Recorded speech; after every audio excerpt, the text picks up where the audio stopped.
Okay. CI pipe cutting, marking, next jointing, ఇవన్నీ కూడా మీకు మొన్న పెట్టడం జరిగింది గ్రూప్లో. సార్ చెప్పాలి ఇవన్నీ కూడా, మీకు చెప్పలేదు నాకు తెలియదు. ఓకేనా? సరే, దీన్ని సిఐ పైప్ అంటాం. సిఐ అంటే క్యాస్ట్ ఐరన్ పైప్. ఈ పైప్ యొక్క పొడవు వచ్చి 6 అడుగులు ఉంటుంది. ఎంత? 6 అడుగులు. పైపు యొక్క ఎదర భాగాన్ని సాకెట్ అంటాం, వెనకాల భాగాన్ని స్పైగట్ అంటాం. స్పైగాట్, సాకెట్, స్పైగట్. పైపుకి ఇప్పుడు ఇది వెనకాల భాగం అనుకున్నాం. దీన్ని మన పైప్లో వేసుకుంటూ అమర్చుకుంటూ వెళ్ళినప్పుడు అవైలబుల్గా ఉంది. నెక్స్ట్ ప్లాంజ్ జాయింట్ ఒకటి. ప్లాంజ్ అంటే ఈ పైప్కి చివర ప్లేట్ ఒకటి వస్తుంది, వేరే పైప్ కూడా ప్లేట్ ఉంటుంది. ఏంటి ఆ రెండు మధ్యలో ఒక వాచర్ లాంటిది పెట్టి నట్టు బోల్ట్ సహాయంతో బిగించండి. దాన్ని ప్లాంజ్ జాయింట్ అంటారు. నిన్న మనం అక్కడికి వెళ్ళాం కదా, వాటర్ ట్యాంక్ దగ్గరికి వెళ్ళింది, ప్రతి ఇది కూడా ప్లాంజ్ జాయింట్ ఉన్నాయి. మీరు సరిగా అబ్జర్వ్ చేసలేదు. ఆ ప్లాంజ్ జాయింట్ వేసేటప్పుడు మొత్తం నట్టు బోల్ట్ సహాయంతో ప్లాంజ్ జాయింట్ వేయడం జరుగుతుంది. నెక్స్ట్ మన దగ్గర లెడ్ జాయింట్. లెడ్ అంటే ఆ చివర ఉంది కదా మన దగ్గర. లెడ్ పట్టుకొస్తారు సరే తీస్తారు కదా. మన దగ్గర ఉన్న జాయింట్లు ఏంటంటే చెప్పాను, సిమెంట్ జాయింట్ ఒకటి, లెడ్ జాయింట్ ఒకటి, ప్లాంజ్ జాయింట్ ఒకటి, టైట్ అండ్ రింగ్ జాయింట్ ఒకటి. ఈ 4 జాయింట్లు ఖచ్చితంగా మీకు వచ్చేయాలి, అంతే నేర్చుకోవాలి. 4 జాయింట్లు కూడా రావాలి, నోటికి వచ్చి అందుకోవాలి. ఏంటంటే cement joint, lead joint, flange joint, tight and ring joint. ఓకేనా? మీకు సిమెంట్ జాయింట్ మన దగ్గర అవైలబుల్గా ఉంది. పెద్ద టైపా? ఎవరో కూడా వస్తున్నాడు తలిపేసి. మన దగ్గర అవైలబుల్గా ఉన్నటువంటి జాయింట్ ఏంటంటే సిమెంట్ జాయింట్ ఒకటి, లెడ్ జాయింట్ మన దగ్గర అవైలబుల్గా ఉంది. ప్లాన్ జాయింట్ కూడా మెటీరియల్ కొనాలి. కొంటే మీకు ప్లాన్ జాయింట్ కూడా చెప్తాను, మీకు ఆల్రెడీ తెలిసిందే. ఓకేనా? ఫస్ట్ దీంట్లో మన సిమెంట్ జాయింట్ చేసేటప్పుడు దీన్ని స్పన్నియార్ అంటాం. మీకు చోట కుర్కాస్లో ఉంది, స్పన్నియార్ అనే ఉంటుంది, ఒకటి పీచులాగా ఉంటుంది. ఐడియా ఉందా? దాన్ని కొబ్బరి తాడు కాదు, స్పన్నియార్ అని ఉంటుంది. జనపనార ఉంటుంది తెలుగులో. ఆ నార గడ్డిలాగా ఉంటుంది, పీచులాగా జమ్ము గడ్డి ఉంటుంది కదా, ఆ స్టైల్లో ఉంటుంది అనమాట స్పన్నియార్. పీచు లాంటి పదార్థం అనమాట. దీన్ని సిమెంటు, ఇసుక కలిపిన మిశ్రమంలో ఈ స్పన్నియార్ని కాసేపు నానబెట్టాలి. నానబెట్టిన తర్వాత మనం లైన్ వేసుకుంటూ వెళ్తాం. వేసుకుంటూ వెళ్ళేటప్పుడు ఫస్ట్ దిమ్మలు వేస్తారు, వాటర్లో చూపుతో లెవెల్స్ అయ్యి ఆచోరు ఈచోరు మెయింటైన్ చేసి మధ్యలో సపోర్ట్లు అవి పెట్టుకొని పైపులు అమర్చుకుంటూ వెళ్తాం. అమర్చుకుంటూ వెళ్ళే క్రమంలో దీన్ని ఆల్రెడీ నానబెట్టుకుని ఉంటాం కదా మనం గమలలో, మోటార్ పాన్లో మనం పెట్టుకుంటాం. దీని చుట్టూరు సాకెట్లో చుట్టూరు పెట్టేసి అమర్చి అప్పుడు ఏం పెట్టాలి దాంట్లో చెప్పండి పేరు సాకెట్లోని దీన్ని అమర్చాలి. ఏంటి దీని పేరు? ఇది సాకెట్ అన్నాను, స్పైగాట్ అన్నాను, మర్చిపోతున్నారు.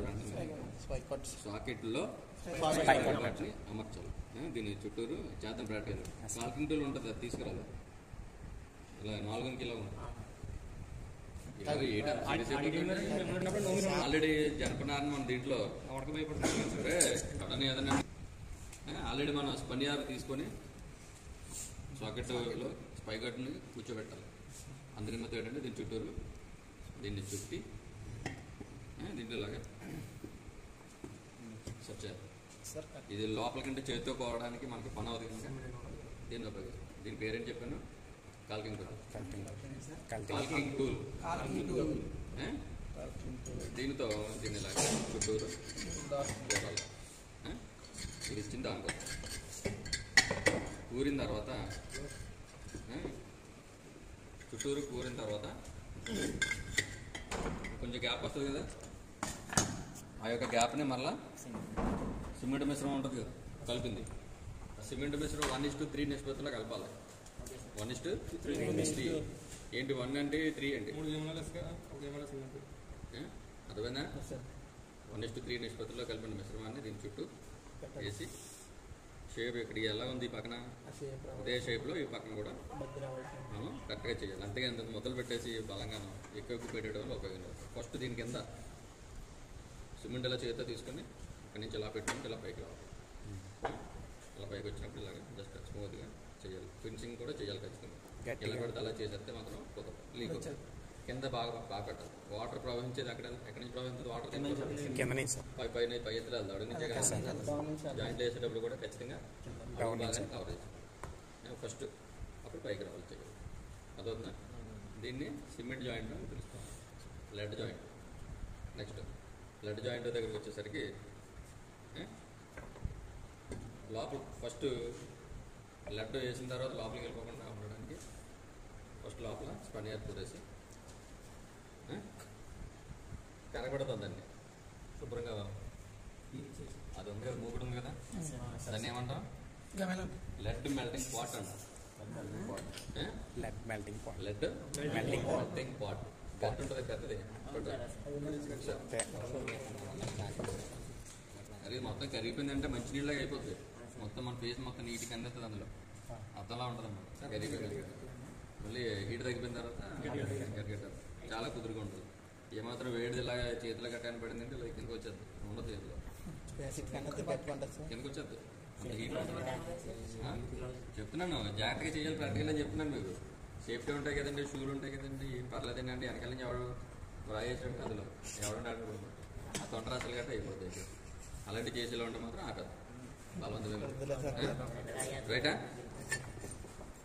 ఓకే, మనం లడ్డుని కరగబెట్టుకొని జస్ట్ సెట్ చేసుకోవాలి. చేసుకొని లడ్డుని కరగబెడతాం. కరగబెట్టి రెడీగా ఉంది. మనకు జాయింట్ వేయాలి. లడ్డు జాయింట్ చేసేటప్పుడు బంకమట్టితో చేయాలి.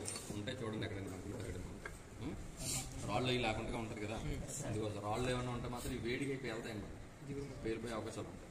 దానికోసం దీని చుట్టూరు తాడుకి చుట్టూరు కూడా మొత్తం కొంచెం బంకమట్టి రాసి దీన్ని పైప్ చుట్టూరు ఆల్రెడీ లోపల మనం కొంచెం కూరేం కదా, ఎందుకది ఇప్పుడు లడ్డు వేస్తాం. దీంట్లో ఈ భాగంలోకి లడ్డు వేస్తాం, అది కింద జారిపోకుండా పైపులోకి వెళ్ళిపోతుంది. వేసింది వేస్తూ ఉంటే లోపలికి వెళ్ళిపోతుంటుంది. పని అవుతుంది. వెళ్ళిపోకుండా అక్కడ బ్లాక్ చేయకుండా వేసిన తర్వాత దీన్ని స్పనియర్ని ఇలాగా సెట్ చేసుకోవాలి. అర్థమైందా? ఇలా సెట్ చేశాక దీనిపైన మరలా మట్టి జీగురు మట్టి వేస్తాం కదా, దీని మట్టి పైన శుభ్రంగా పెట్టిన తర్వాత ఒక 2 నిమిషాలు ఆగి, కొంచెం టైట్ అవుతుంది కదా లోపల, ఆగి జస్ట్ తర్వాత దాన్ని ఇలాగా ఇంకా తలకుండా పట్టుకోవడం. జస్ట్ ఇలాగ మూమెంట్ ఇస్తే తాడు నెమ్మదిగా ఇలా తీసేస్తాం అన్నట్టు. తీసాక లోపల ఏమవుద్ది? ఖాళీ అవుతుంది కదా. చుట్టూరు మట్టి ఉంది, కొంచెం ఎక్కువ పెట్టి ఇలాగా పెట్టాం ఎత్తుగా. లోపల ఉన్నటువంటి తాడు నెమ్మదిగా పైకి లేపేస్తాం. ఆ లోపల ఖాళీ ఏర్పడుతుంది. అవునా? ఖాళీ లోపల పైన ఓపెన్ ఉంది కదా, మన తాడు పైకి లాగిందే ఓపెన్ ఉంటుంది. ఓపెన్లో కడిగించినటువంటి లడ్డు దాంతో స్లోగా అంటే లోపల టైట్ అయిపోతుంది. తీసి గమ్మని వెంటనే వేసింది ఈ లోపల చుట్టూరు కూడా ఫుల్ అవుతుంది. దీని చుట్టూరు ఇక్కడ వేయటం ఇలాగ ఇక్కడ వేసేస్తే డైరెక్ట్గా చుట్టూరు ఇక్కడ గ్యాప్ వచ్చింది ఆల్రెడీ. ఆ ప్లేస్లో లడ్డు మొత్తం సెట్ అయిపోయి దీన్ని కూర్చుని పోతుంది ఈ గ్యాప్లో. అదొద్దా? అది విషయం. దాన్ని లడ్డు చేయండి అంట.